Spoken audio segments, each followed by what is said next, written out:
सैफ मुंबई साहब आए हुए हैं, इनसे पहले बात नहीं हुई। सैफ जी। हाँ हाँ, सलाम हारिस भाई। हाँ, हाँ। आपको मेरी आवाज जी जी। सुनाई में आ रही है? हाँ, मैं पिछली जी दफा जी भी बिल्कुल आपका सही। आप कहाँ से हाँ बात कर रहे जी, हैं? मैं मुंबई से बात इंडिया कर रहे से हैं? मुंबई से बात कर रहा हूँ। पिछली दफा भी मेरा था स्टूडियो में, लेकिन मेरी बात नहीं हो पाई आपसे, थोड़ा लेट अच्छा। आया था शायद मैं। हाँ, अब पहले तो मैं आपके काम को बहुत पसंद करता हूँ। लाइक आप अब्दुल्ला समीर, इन लोग की वजह से ही मैं हिदायत पर आया हूँ अभी दोबारा से इतना। और मैं फिलहाल मैं एग्नोस्टिक हूँ। अ, और मेरे दोस्त भी है कई जो एग्नोस्टिक हो गए। ये आपको मुसलमान थे वो? दिखाना था। हाँ वो जी। मुसलमान थे पहले? हाँ, तबलीगी जमात के ये सब करवाए आगे थे। बहुत आपको मुझे अच्छा, ये बड़ी दिखाना था। जी। ये दिख रहा है आपको पैम्फलेट? ये सीधा नहीं है, सीधा करें आप हाँ, इसको। ओके। नहीं हाँ, उल्टा है। हाँ अब ये सही है। थोड़ा पीछे करें। हाँ हाँ जी, what is the purpose of life. हाँ जी। हाँ, ये जो है मैं तकरीबन 1.5 साल पहले जो है रोडों पे, ट्रेनों में और भी दफ्तरों में सब बांटता रहता था मैं। इसके और अंदर आप मजहबी बातें करते थे? हाँ, मैं बहुत ज़्यादा मेरी पिछली 13 साल में एक भी नमाज़ नहीं छूटी है। मैं पूरी ऑलमोस्ट श्योर हूँ। तो मैं मतलब 2006 से 2019 तक के I was very practising like मैं इस्ला इवन ये डॉक्टर ज़ाकिर नाइक के आईआरएफ का भी मैं एक उनके यूथ विंग का मेंबर रह चुका हूँ एक बार। अच्छा। हाँ, यानी या तो हाँ। यानी जो लोग समझते हैं कि जाकिर नाइक साहब हिंदुओं को मुसलमान कर देते हैं, तो बहुत सारे मुसलमान भी उनके छोड़ रहे हैं। हाँ अच्छा हाँ, अच्छा। मतलब मैं उनकी यूथ विंग में मतलब वो यूथ को इनवाइट करते थे तो मैं जाता था डिस्कशंस के लिए और फिर सेमिनार्स के लिए। तो मैं काफी वक्त वहां पे भी गुजारा हूँ। फिर मैं मौलाना वहीदुद्दीन खान और फिर जावेद हामदी और अबू लैस जैसे मतलब ये लोग आखिरी स्टेप थे इससे इस्लाम मेरे छोड़ने के। फिर मतलब काफी मतलब अभी मैं अपने मतलब फ्री थिंकर अपने आप को कहता हूँ। मेरी मेरे गालिब कमाल साहब से भी मेरी गालिब कमाल भाई बात है ना आपको, उनसे भी हाँ मेरी जी। ऑनलाइन हाँ बात हुई है व्हाट्सएप फेसबुक पे। और ऐसे तो मैं मैं तो सीधा ओपनली फेसबुक पे ही अपना x Muslim of north America इसका वीडियो शेयर, पर फिर मुझे थोड़ा रिटेलिएशन फेस करना पड़ा था तो फिर मैं वापस से क्लोजेट में चला गया था। हाँ, और मैं बहुत पसंद करता हूँ आपके काम को और इंशाल्लाह सबको मतलब सपोर्ट भी करूंगा मतलब। और बहुत शुक्रिया। ये हाँ, मैं मेरे को ये मुझे आपसे एक सवाल पूछ देखिए मैं मेरा है ना क्यों इस्लाम से मन हट गया ना, वो इतने ज्यादा पहली बात है फिरके हैं कि अगर ये तस्वुर भी किया जाए कि इस्लाम जो है ये खुदा की तरफ से है तो मतलब खुदा ने ये इंश्योर नहीं किया कि उसका मैसेज पूरी तरह से सबने समझ लिया है। इतना ज्यादा हमारे यहाँ पे मस्जिदों में हाथापाई होने लग जाती है। जो यहाँ पे तो इतना ज्यादा जो है मतलब डिफरेंस आ गया है मुसलमानों में। तो यही हाँ होता है।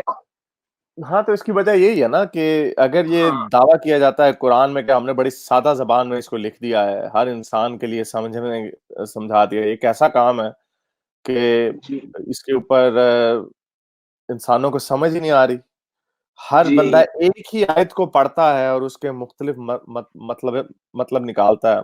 तो इसमें हाँ तो दो ही बातें हो सकती हैं, या तो ये लिखने वाले ने, जिसने लिखा है, उसने बड़ा भोंडा काम किया, जी जो एक कायनात के बनाने वाले से मुंसलिक नहीं किया जा सकता। कायनात का बनाने वाला तो और भी बड़े मेथड अडॉप्ट कर सकता था, ब्रेन में हम्म, डायरेक्टली डाउनलोड कर सकता था।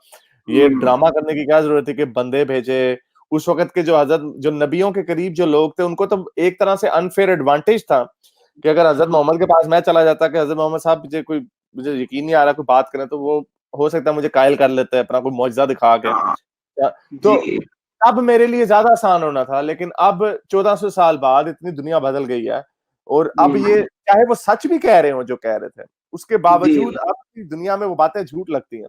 तो ये कैसा हाँ इम्तिहान है कि ये उन लोगों के लिए आसान था इम्तिहान, हम लोगों के लिए मुश्किल है। तो इससे दो ही मतलब निकलते हाँ हैं कि या तो जिसने किताब लिखी है वो बड़ी भोंडी सी बात लिखी है उसने, जी और या फिर जो किताब जो लोगों को जो किताब दी गई है उनको समझ नहीं आ रही। नहीं तो हारिस भाई, मतलब मैं तो कुरान को जब मैं जब इस्लाम छोड़ दिया था, मेरे को कई आलिम लोग आके समझाने लगे ये कर, तो मैंने बोला देखो भाई, मैं कुरान को एक ह्यूमन टेक्स्ट की हैसियत से कबूल करने के लिए तैयार हूँ, लेकिन वो लोगों का नहीं, आपने इसे डिवाइन कबूल करना है, मतलब कि इसके अब साथ आप हमारा नहीं बोलेंगे। डिसएग्री नहीं कर सकते। हाँ, मतलब समझाने के लिए तो लोग आएंगे ना, मेरे दूर के रिश्तेदार आए थे, मेरे घर में तो इतना कुछ नहीं हुआ प्रॉब्लम, लेकिन मतलब असल में पांचों टाइम का नमाजी अगर छोड़ डाले सीधा, तो थोड़ा वो होता लोगों को कि क्या हो गया इसको। हाँ, इसीलिए अभी भी मैं मतलब खैर रिसर्च करता रहता हूँ अब के यार, इस मतलब मैं कुछ बातें इस्लाम की मानता हूँ, कुछ बातें रिजेक्ट करता हूँ, कुरान की कुछ बातें मानता हूँ, कुछ रिजेक्ट करता हूँ, ऐसा मतलब मेरा हाल है। और वो आप किसी भी किताब से कर सकते हैं, हाँ, वो आप वो किसी भी कुरान के किताब से कर सकते हैं, लेकिन ये एक लड़की बेचारी ये हर हफ्ते आती है, बड़ी पता नहीं इसको मेरे से कोई नफरत बहुत ज्यादा है या कोई मुझसे प्यार बहुत ज्यादा है इसको। बहरहाल ये हमेशा मेरे से सवाल पूछती है। इसके मैंने सवालात देखे एलिशा, मुझे पहले आपका मौका नहीं मिला आपका जवाब देने का, आपने पहले भी कहीं और भी मेरा ख्याल मेरी हर वीडियो पे कमेंट किया भाई कि अच्छा काफिर हारिस भाई, मरने एक पर अपनी क्वेश्चन, बॉडी का क्या एक, करेंगे। हाँ एक सेकंड, हारिस भाई, अच्छा, एक सेकंड, काफिर अपने मरने के बाद अपनी बॉडी का क्या करेंगे। देखें जी, जो एथियस्ट है, क्योंकि जाहिर बात है, जब हम हमें जितना साइंस से हम अंदाजा लगा सकते हैं, हम ये लगा सकते हैं कि मरने के बाद कुछ नहीं होगा। जैसा मरने के बाद पैदा होने से पहले आप कुछ नहीं होते, आपको कुछ नहीं पता होता कायनात में क्या हो रहा है, दुनिया में क्या हो रहा है, जंगें हो रही हैं, लोग कत्लो गारत हो रही है, किसी को कुछ पता नहीं, इसलिए मरने के बाद भी कुछ नहीं होना, कुछ पता नहीं लगना। तो आप मेरी बॉडी के साथ जो मर्जी करें, मैं जला भी दूं, उसे दफना भी दूं, मैं उसको फ्रीज भी करवा लूं, मेरे पास अगर रिसोर्सेज हो गए, मैंने मरने से पहले अपना नाम इतना बना लिया कि नासा मुझे ऑफर दे रहे कि हाँ भाई चलो कोई बात नहीं, आपने मरने के बाद हम आपकी बॉडी जो है स्पेस में फेंक देंगे, तो मेरी ख्वाहिश तो ये होगी कि मुझे स्पेस में कोई फेंक दे, ताकि मैं स्पेस में घूमता रहूं कभी, और एक स्पीड के साथ फेंके, ताकि आहिस्ता, क्योंकि मेरी बॉडी डिकम्पोज नहीं होगी, और वो आहिस्ता आहिस्ता आगे जाती रहे, Jupiter, Saturn, Uranus, Neptune, Pluto, आगे तारों तक शायद निकल जाए, तो एंजॉय करता फिरेंगे। तो मेरी मेरी कोशिश ये होगी कि ऐसा हो जाए, वरना अभी मैंने सोचा नहीं कि अपने आप को क्रीमेट करवाएं या बेरी करवाएं। नील डिग्रास टाइसन का इसके ऊपर बड़ा अच्छा एक आइडिया, वो भी एक एथियस्ट ही है, कहता नहीं अपने आप को एथियस्ट, लेकिन वो एथियस्ट ही है, किसी खुदा को नहीं मानता। उसने कहा कि जब मैं जिंदा था तब मैं जमीन से निकलने वाली चीजें, यानी ये सब्जी, फल, फ्रूट, जानवर जो खाते हैं, अब ये वो सारे हमने जमीन का फायदा उठाया। तो जब मैं खत्म हो जाऊं, जब मैं मर जाऊं, तो मुझे भी वापस जमीन में जाना चाहिए, ताकि बाकी के जो हशरातुल अर्ज हैं वो मेरी जिस्म से फायदा उठाएं।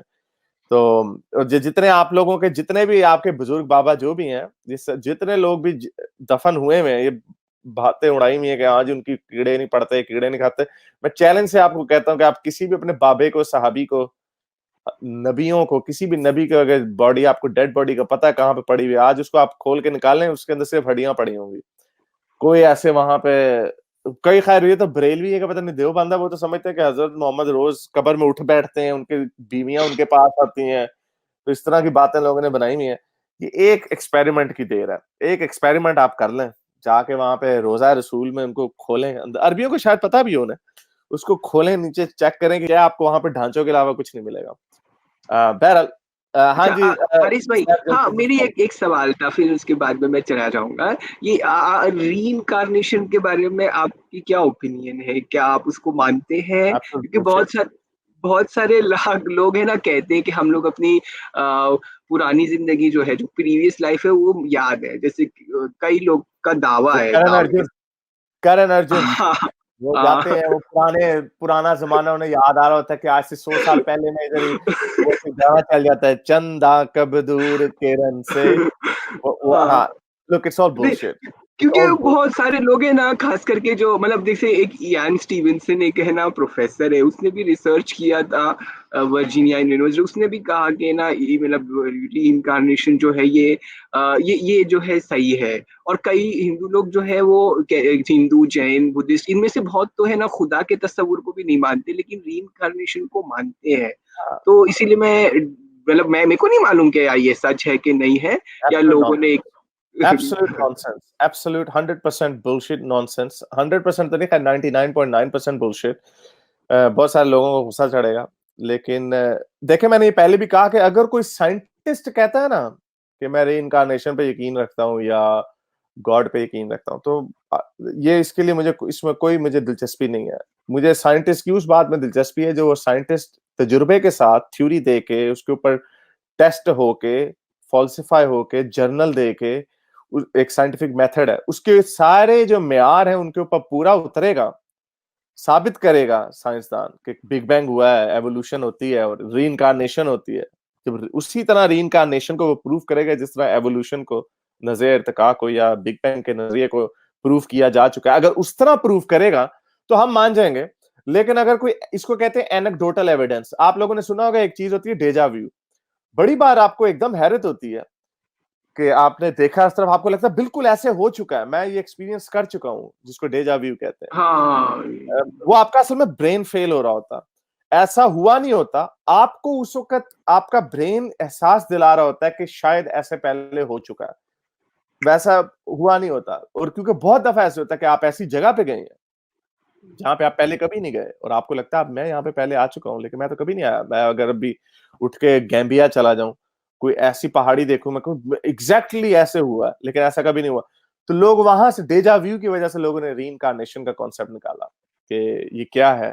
तो ये तो सिर्फ हमारा ब्रेन हमें धोखा दे रहा होता है, एक तरीके का, जिस तरह का ऑप्टिकल इल्यूजन होता है, इस तरह का एक आपका इल्यूजन है, ब्रेन इल्यूजन है, जिसमें आपको लगता है कि ऐसा हुआ है और वहां से इन्होंने धर्म निकाल दिया। इसका 100% कोई, इसका अभी तक तो कोई एविडेंस नहीं है, जब आएगा तो ले- तब हम मान लेंगे। लेकिन वो जो स्टोरीज बताते हैं, जैसे कि बच्चे लोग जो है अपना बताते कि हम प्रीवियस लाइफ में ये थे, कई लोग भी साधु संत भी बोलते हैं कि यहाँ पे जैसे सदगुरु जैसे वो अपनी प्रीवियस लाइफ को वो जानते हैं कि प्रीवियस लाइफ में वो क्या थे। तो ये सब का फिर क्या बेसिस रहेगा ये सारे? Absolute nonsense। हाँ, look, कमी देखिए, जब भी कोई आप लोग, अब देखिए कुरान के अंदर ऐसी ऐसी आयतें हैं जिनका कोई सर पैर नहीं, लेकिन उसके ऊपर, एक आयत के ऊपर लोग 100 सफ़े लिख देते हैं उसकी जी तशरीह करने में।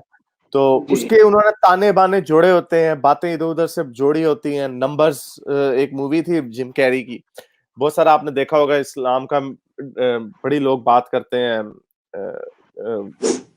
उसकी रिंग स्ट्रक्चर के ऊपर बात करते हैं, तो इधर उधर से बातें जी। उठा के उसको हाँ, एक्सप्लेन कर देते हैं कि इसका मतलब ये था, उसका मतलब, उसका एक मैंने एक्सपेरिमेंट किया डॉक्टर कि रशाद खलीफा पता है आपको, वो हाँ, न्यूमेरिकल मिरेकल्स का वो भी न्यूमेरिकल बहुत। कुरान, हाँ। तो इसी तरह की एक मैंने ऐसे बैठे बिठाए, मेरी किसी से बात हो रही थी, तो मैंने एक दफा ऐसे ही उसके कहा, मैंने कहा आप किसी भी चीज को अपनी, हो सकता है किताब में कोई चीज लिखी हो, उसका कोई आप कोइंसिडेंस आप उससे ढूंढ सकते हो। तो मैंने बैठे हम्म, बिठाए ऐसे ही किया। मैंने कहा कि चलो मैं भी अपनी बुक के ऊपर, मैंने इसको सोचा नहीं था, मेरी बुक पब्लिश हो चुकी हुई थी। मैंने कहा मैं इसके ऊपर एक कोई कोइंसिडेंस ढूंढने की कोशिश करता हूँ। तो मैंने लिख दिया टी रेक्स। ऐसे मेरे जहन में टी रेक्स आया, क्योंकि मुझे याद था मैंने टी रेक्स का जिक्र किया अपनी किताब में। तो टी रेक्स को सर्च रिजल्ट फाउंड 6। तो मैंने कहा 6 और टी रेक्स, अब इसका भी कोई कोइंसिडेंस में ढूंढूं। तो आपको बताऊं, टी रेक्स का जो, उसका जो वेट था वो 6 टन था, टी रेक्स का, फीमेल टी रेक्स का। तो मैंने कहा ये देखो, ये भी मिरेकल हो गया एक लिहाज से। आज से 100 साल बाद, फर्ज किया अगर हमें ना पता होता वेट क्या है टी रेक्स का, जी। तो आज से 100 साल बाद लोग कहते हैं हारिस ने देखो कितना जबरदस्त मिरेकल है ये, उसने टी हम्म, रेक्स का जिक्र 6 दफा किया और देखे वजन टी रेक्स का 6 टन है, तो ये मिरेकल हो गया। तो इस तरह के कोइंसिडेंसेस रफली लोग उठा के डाल देते हैं बीच में। और कुरान का जो और रिंग स्ट्रक्चर है वो तो बिल्कुल नॉनसेंस है, क्योंकि हाँ, कुरान क्रोनोलॉजिकल ऑर्डर में नहीं है, तरतीब के साथ नहीं है, जिस तरतीब में उतरा इसको अरे इंसानों ने बाद में तरतीब डाली। उसकी जी, वजह से जो भी स्ट्रक्चर है वो, अगर वो स्ट्रक्चर में अब तरतीब नजर आती है तो वो एक हादसाती तौर पर, वो भी एक क्या कहते हैं, बड़ी खींच तान के आपने कि भाई इस पे आउटर का मतलब ये है, सेंट्रल का मतलब ये है, उसके अंदर और आयतें भी हैं, लेकिन आप लोगों ने अपनी मर्जी के मतलब निकाले में पहला। लुक हाँ, इट्स और ऑल नहीं, यही हाँ, चक्कर। नहीं उसमें भी क्या होता है ना, ये जो न्यूमेरिकल मिरेकल्स है ना, इसके बारे में तो मैंने क्या देखा ना, मैंने भी पहले इसको थोड़ा प्रमोट किया था, लेकिन फिर मैं देखा कि भाई इसमें से बहुत सारी बातें जो है गलत भी है, जैसा कि प्रमोट किया जाता है। जैसे कि नंबर ऑफ डेज जो है 365 वो कहते हैं कुरान में, लेकिन अगर आप पढ़ोगे तो नहीं है 365, वो अयाम काफी। उसमें हाँ, उन्होंने अयाम और यौम और काफी लफ्जों को बीच में डाला हुआ है, और कुछ डाला यौम है। उनको और निकाला फिर हुआ है, उनको प्लू प्लू घिसेड़-घिसेड़ के 365 किया है। हाँ, वही वो प्लूरल्स को निकाला, फिर कितने केसेस को, सफिक्स को, ये सब निकालने के बाद उन लोगों ने 365 किया और वो बनाया भी उन्होंने, इस्लामिक। हाँ, उन्होंने आज बनाया और वो 365 हाँ, बनाया उसपे अब्दुल्ला समीर के ब्लॉग पे जाइएगा, abdullasamir.com पे उसने पूरी जी। डिटेल में इसको अय्याम का एक्सप्लेन किया हुआ है कि किस तरह अय्याम को इन्होंने घुसेड़-भुसेड़ के इधर-उधर से उठा के कइयों का रूट वर्ड निकाल लिया, कइयों को एक्सेप्ट कर लिया, किसी का प्लूरल ले लिया, कभी नहीं वही। लिया और वो पूरा मिला के इन्होंने एग्ज़ैक्टली 365 और एंड में कहा देखा? वही, चलो बहुत तो शुक्रिया मैंने तो आपका। काउंट भी किया। ठीक है, थैंक यू हाँ, हारिस भाई, थैंक्स। ओके, नाइस हाफिज़। अगर आपको मेरी ये वीडियो अच्छी लगी तो मेरे चैनल के मेंबर बनिए, पेट्रन बनिए या फिर आप मुझे बाय मी अ कॉफी में भी सपोर्ट कर सकते हैं।